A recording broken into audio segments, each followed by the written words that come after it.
melakukan perbuatan cabul tersebut dengan cara mensetubuhi korban sebanyak 8 kali. Jadi perlu diketahui bahwa yang bersangkutan kabur selama 2 bulan di NTB, Nusa Tenggara Barat.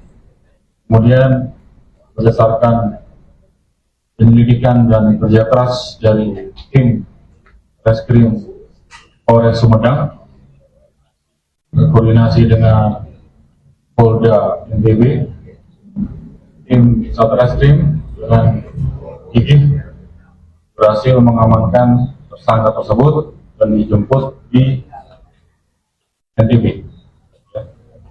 Yang bersangkutan selama 2 bulan pelarian sampai ke NTB Lombok, kemudian dibawa oleh Satreskrim menuju Sumedang dan kemudian dilakukan penahanan. Dengan terduga pelaku saudara B sebagai ayah kandung seorang karyawan swasta.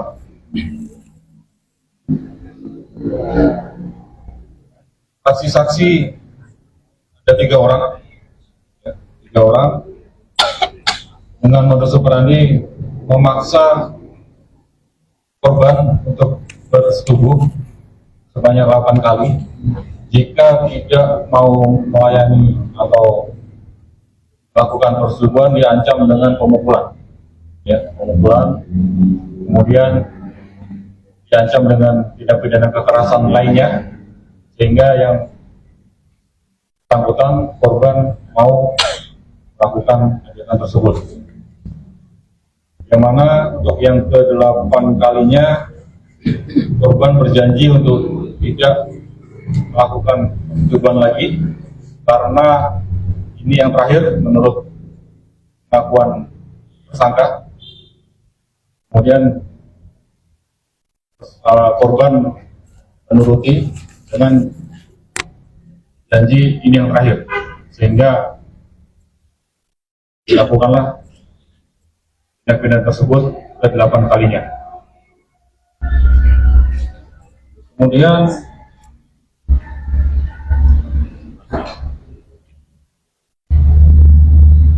tersangka sudah melakukan persetubuhan terhadap korban sejak korban berumur 8 tahun sampai korban berumur 14 tahun, jadi selama 6 tahun. Dengan cara tadi memaksa, kekerasan, menutup pintu kamar, mengunci, kemudian dengan kekerasan dan memukul korban. Pasal yang dipersangkakan terhadap tersangka yaitu Undang-Undang 17 2016 tentang perlindungan anak, dihukum dengan ancaman pidana minimal 5 tahun dan maksimal 20 tahun dan denda sebesar 5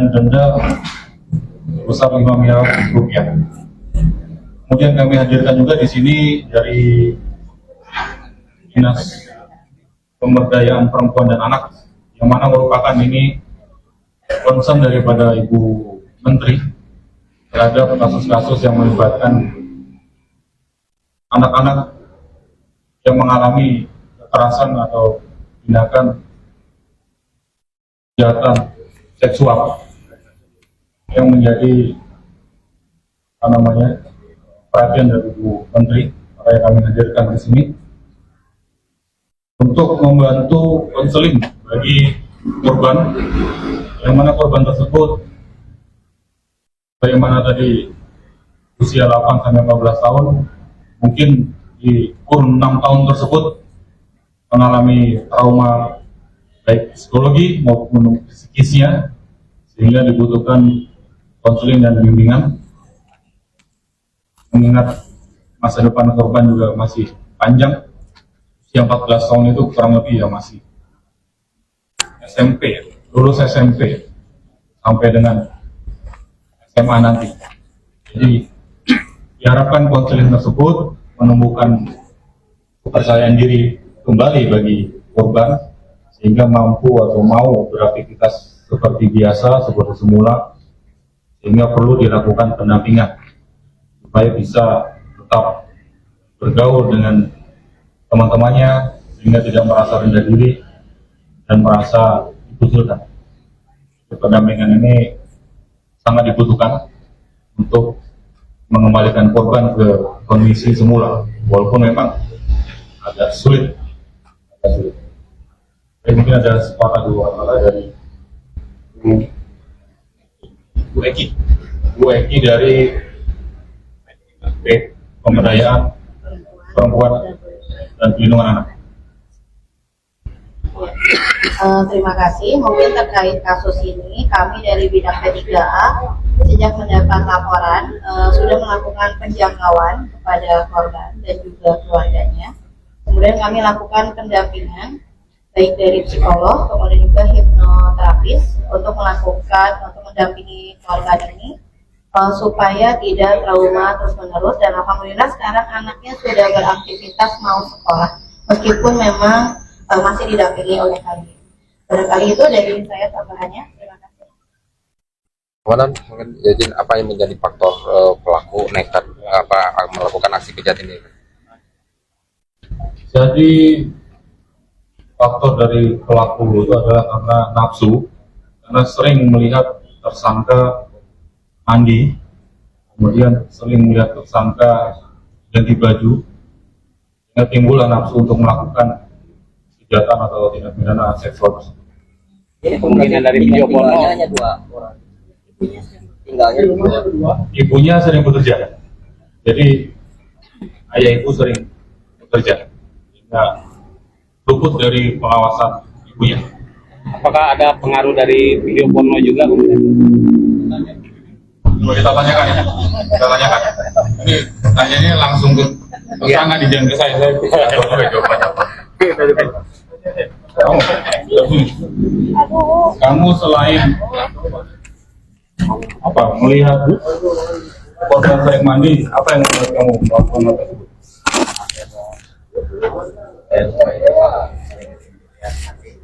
ganti baju. Masih kecil. Bob, Yang kenceng boy. kedengaran Bawa nafsu Pak. Kang saat merudah paksa merasa bersalah nggak Kang ke anak kandung Akang Kang? Ya, salah. Terus kenapa berulang-ulang Kang?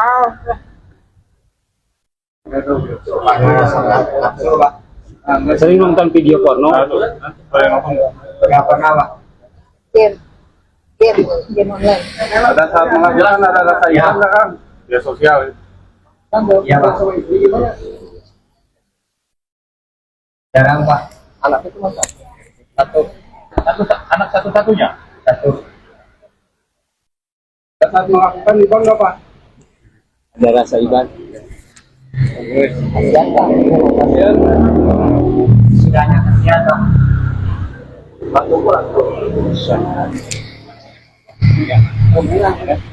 Namamu siapa? Bobi.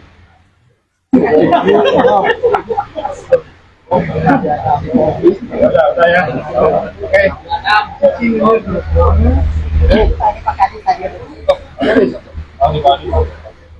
Hadir di tengah-tengah kita Pak Kadis. Mungkin ada dua kata dari Pak Kadis.